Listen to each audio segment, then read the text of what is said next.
Guys, welcome to my channel. Welcome back to my channel. Today I want to show you how I painted these poppies with TCW Shimmery Goodness, and it's a lot of fun, so stay tuned. I also used a stamp set from Tonic, and I won't link it below because I don't think it's available any longer, but let's go ahead and get started.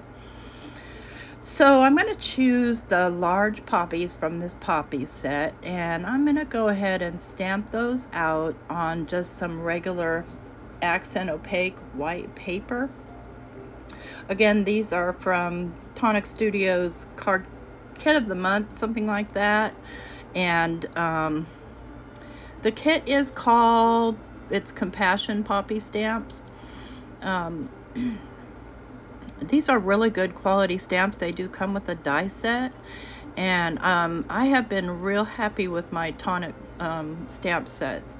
So I've got here some 4 1/4 by, looks like 6-inch paper, just some it's not the accent opaque white, actually. I don't know what it is. I found it somewhere and I'm like, okay, well, I better use this stuff. So I'm going to use it, and I'm going to go ahead and do my stamp placement. And the die comes in 2 pieces. So it cuts out the 3 on the left, and then it cuts out the 2 on the right. But I'm going to go ahead and put the embossing buddy tool, because I am going to heat emboss those.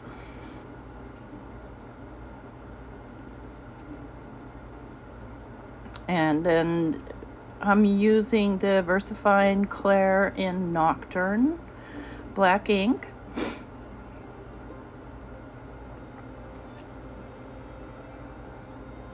Just want to make sure and get good coverage. And I want to keep my stamp, my paper, all the way in the corner there, and I'm going to leave my stamp in the stamp positioner because this is going to be double stamped and double embossed. Really just to help it pop, because once you start painting, you kind of lose some of your black. We don't want to do that. So I'm just going to give it a good push, and I apologize for the lawnmower. I didn't know my husband was going to mow the lawn while I'm trying to do my voiceover, but let's see if I could just move myself into another room here while he does that. Thank goodness for iPads. Okay, now I'm going to go ahead and heat emboss that.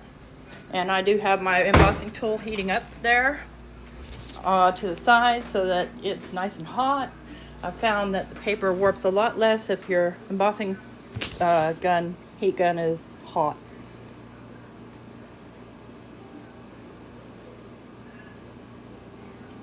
So yeah, just keep that, and I'm just going to move that aside, leaving the stamp inside. And I keep I took a piece of paper, and covered it with my vinyl for my Cricut, and I keep that inside my stamp positioner tool because it wipes clean really easy. So let's go ahead and get this embossed down here.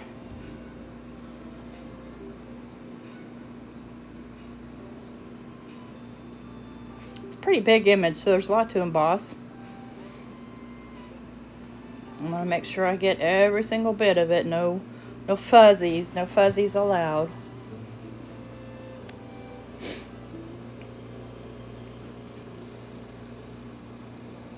I'll tell you, I really am having a lot of fun with this Shimmery Goodness stuff.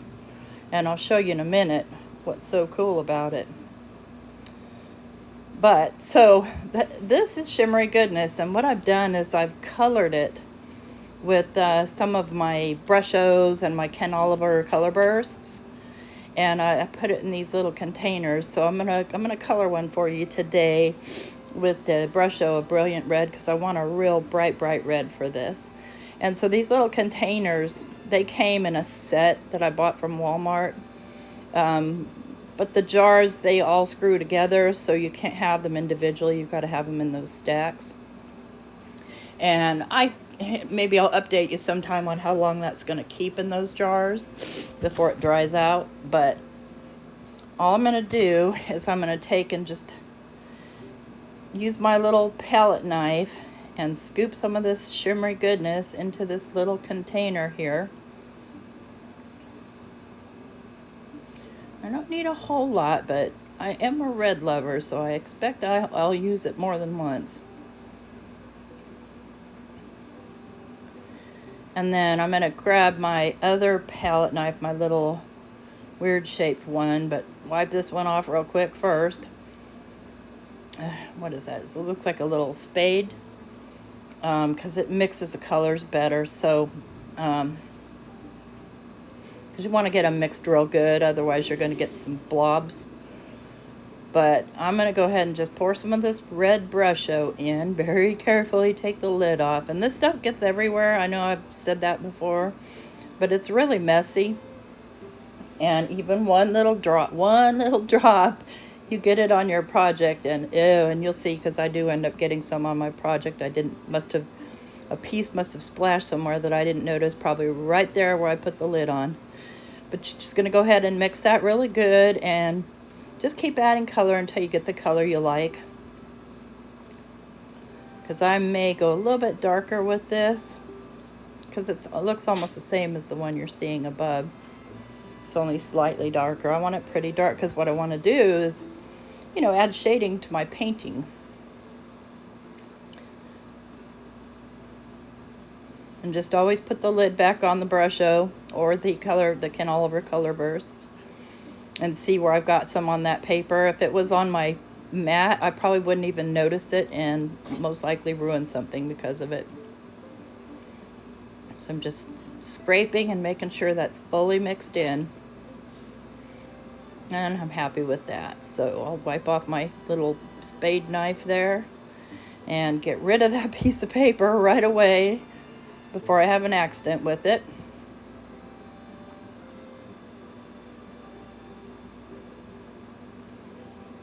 And I'm going to go ahead and place my little poppies there, and I'm going to start painting them. And I'm just going to use a regular paintbrush, and I'm going to use 2 of the red shades, and I'm going to use an orange shade.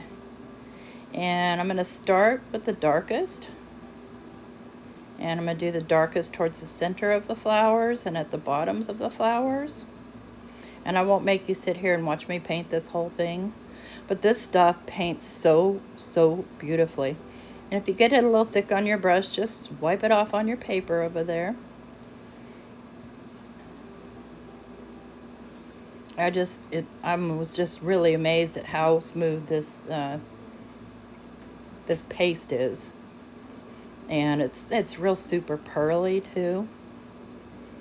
So I will go in and do a little bit more painting here, and then pretty soon I will speed it up towards the end, because again, you guys don't need to sit here and watch me paint the whole thing.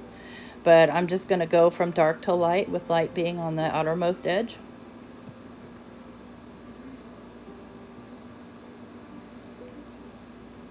And the cool thing too is it blends nicely, and you'll see when I start to add the next color, the blending and how gorgeous it works.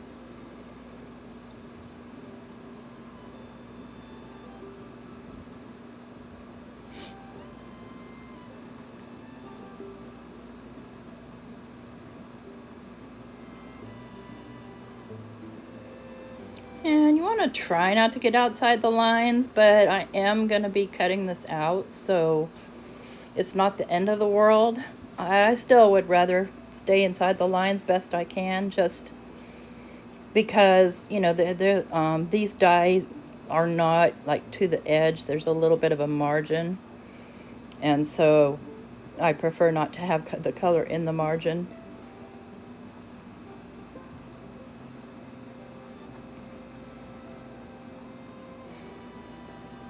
And yeah, I went ahead and skipped ahead to the outermost portion of the flower where I do the orange color.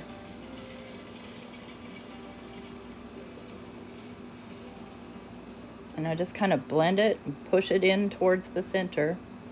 You can see I finished all the others.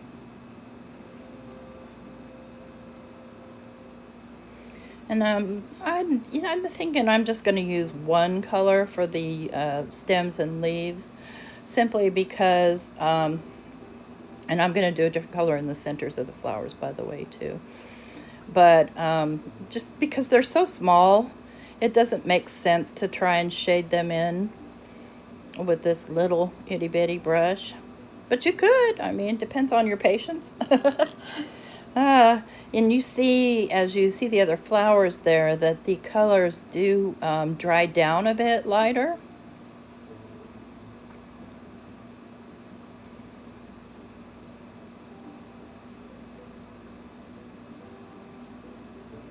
Well, while we're watching me paint here, I thought I'd take a minute to thank everybody for watching my videos and supporting me. I really appreciate the support. To be honest with you, I am looking to retire here pretty soon. I'm just getting tired. And so I'm hoping that, you know, I can turn this into a little bit of supplemental income with my Social Security. Right now, I don't make any money. I don't have enough views or hours to monetize or anything. I just recently got an Amazon affiliate, so if you do go shopping, please click my link below for the products from Amazon. Anybody else, there's no affiliation, and if you buy from Amazon, it doesn't cost you anything extra, but it gives me a few cents, and that's really, really helpful. But I'm excited. I only started this channel just to show that one video on how I did the Aurora, but I got such a good response out of it. I thought, you know what, why not? Let's just do this. So there's the flowers. Aren't they pretty? Oh, they're so gorgeous. And I'm going to be doing the centers in the light chartreuse green color. But I'm first going to paint out the leaves and stems real quick. And I just wipe my brush. I'm not going to go into any heavy detail cleaning. A little bit of water, dry it down before I dip into the green. And the green and blue colors are from the Ken Oliver. You see where I got the Brusho on that piece of paper? I'm telling you, you can't take me anywhere. So those are all from the Ken Oliver Color Bursts. And I just love that green so much. And I'm just going to go ahead and complete the stems and leaves. And I am speeding through this. Boy, I couldn't get those lines straight that fast. It saved my life. I wish I could. And I do. I like to color. I like to paint. I'm not a professional and never have been. I don't have any kind of training. I just do it with feeling. I guess that's my best description there. We just want to get all those painted out. And the reason the poppies, at least when I was younger, right around Memorial Day, ladies from the VFW would sit out in front of stores and stuff like that and sell these little poppies to support our veterans' families and things. And it was a thing. On Veterans Day, you wore a poppy. And so to me, the poppies are my homage to, you know, our veterans who worked so hard for us and lost their lives. So I do want to hope you have a happy and healthy Memorial Day. And just remember what we're remembering. And, you know, I guess don't forget the hot dogs. But I love this set. And even though it's a sympathy set, it's a little happy for me to call it a sympathy set. Poppies are my favorite, so I guess, you know, I'd be partial and it would just make me happy. So we're done with the stems and leaves. Now all that's left to do is to just fill in the centers, and this is that chartreuse color. And I can't remember. I think the middle of poppies are black, but that's okay. I want to color here. They're my flowers. It's my imagination. I'll keep it. And so I will let that dry. It's got to completely dry before I take it to my cutting machine.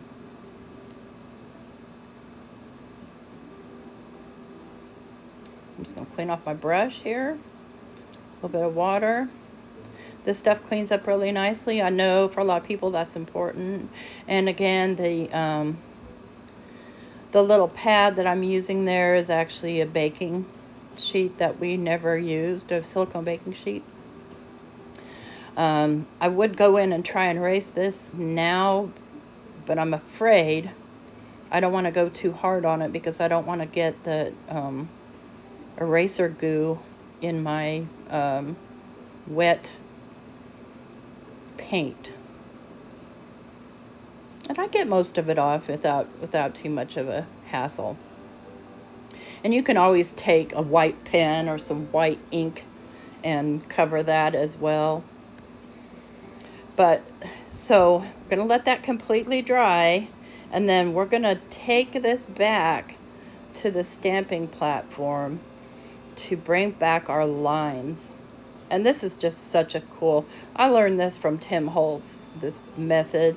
Now, he doesn't do the embossing portion of it, but I wanted to do the embossing for A, to help me stay in the lines, and B, because it just gives it a bit more dimension. And I'm sorry you hear me walking around, but now that the lawn's mowed on one side, it's running on the other side. And I'm just wanting to get my videos done while I'm still on vacation. So I went ahead and used my embossing buddy, and I'm gonna find my VersaFine Nocturne. There's my clear embossing powder. I'm gonna go ahead and ink it up again, and I know they're matched up because it's scooted all the way to the corner.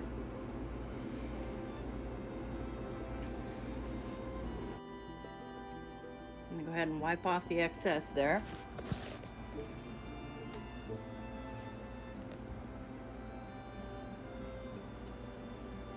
Go ahead and just stamp that down, give it a push it down with my chunky tool, because it is a big, large area to cover. I want to make sure I get it all. See, already that looks so much better because it just kind of fills in any spaces where I had gone over the lines while painting. And I will go ahead and throw some clear embossing powder on there. That's why you want to make sure it's completely dry. If you got a little bit, it wouldn't be the end of the world on the rest of it because we're done basically, besides cutting it out. I had a little piece of hair or something on there.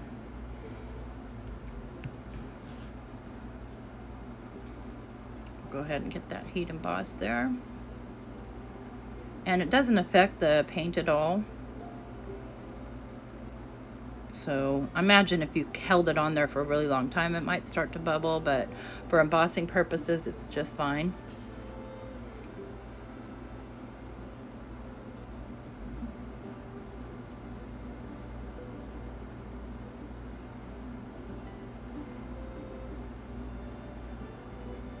Okay, cool that off for a few seconds, and then I will take it over to my Vagabond after I go ahead and tape down my dies.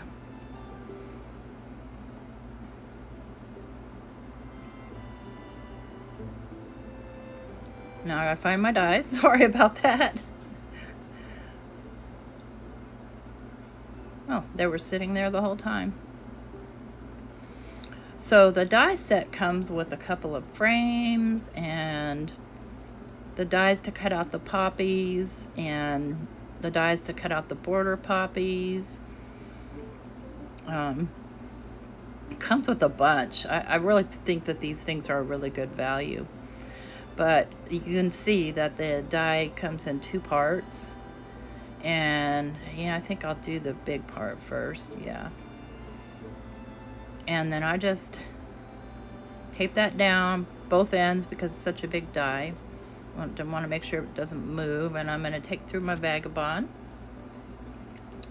tool.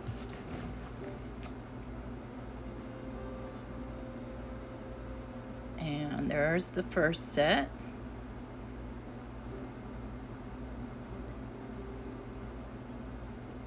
Done. We'll go ahead and cut out the second set. And the cool part too is when you cut it out in 2 like that, you can overlap the flowers if you want to.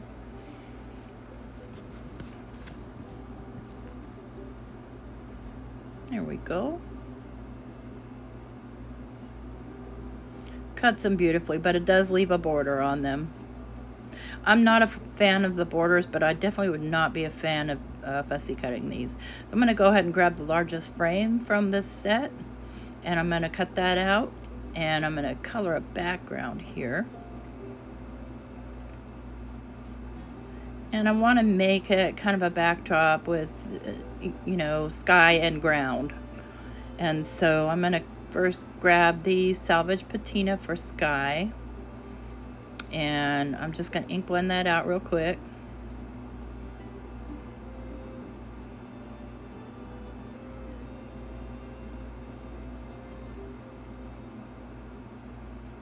And blend it about 3/4 of the way down. And I don't need it to be perfect because it's supposed to look like sky, not just a solid blue. But you could do a solid blue, it would look good. And I'm going to go ahead and use the Mode Lawn Distress Oxide to do the grassy area. And I want to get that darker towards the bottom and then lighten it as I go, so it gives that sense of depth. And I'll go ahead and wipe up my mess here. And then I need to choose a card for that to go on. And yeah, there we go. I'm going to put that just on white. I think it's going to look good on white.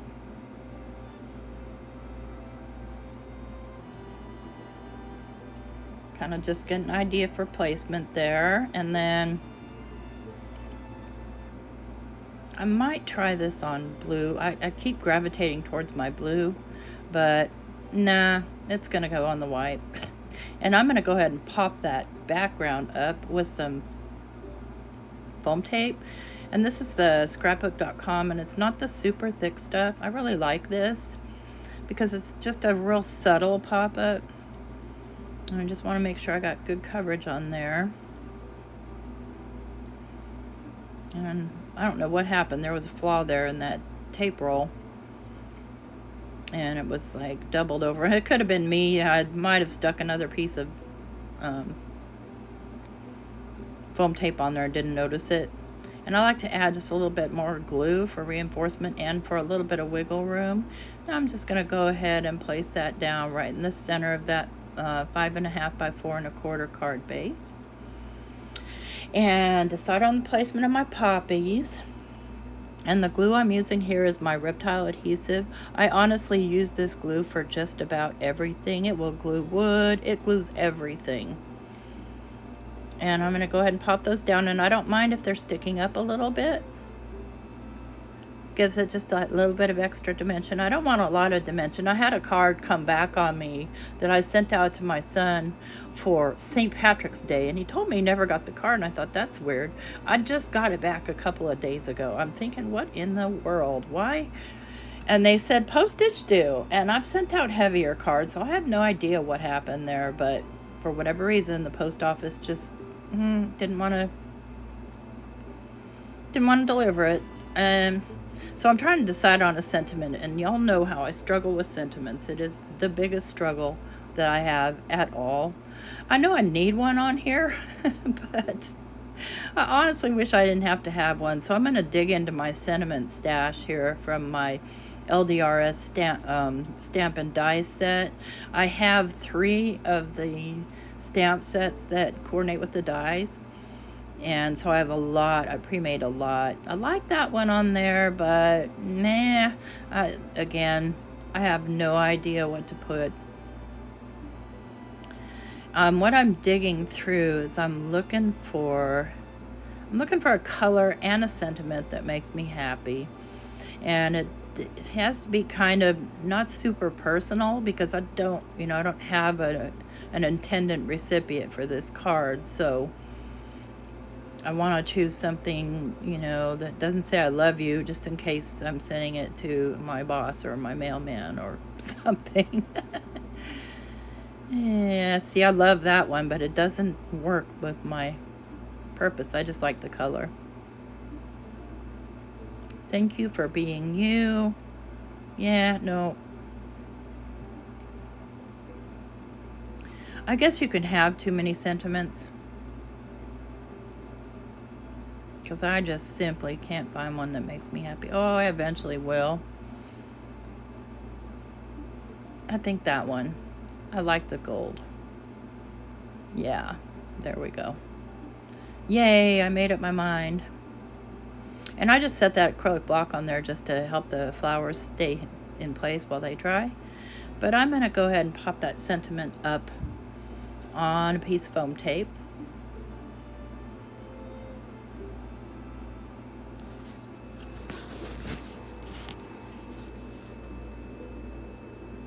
And if you're wondering what I'm doing, I'm digging through my foam tapes trying to find one that'll fit. And I'll go ahead and just cut that out and lay it on, and then trim off what I need to. Those little fishtail ends, you have to be careful you don't have your foam tape sticking out of them. It looks silly.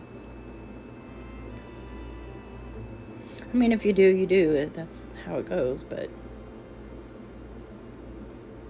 And I usually like to put a little bit of glue on that as well, again for wiggle room, and just so that I'm able to make sure that it stays down, because it is on a surface that is not flat. See, I had a second to get it nice and straight before I press it down.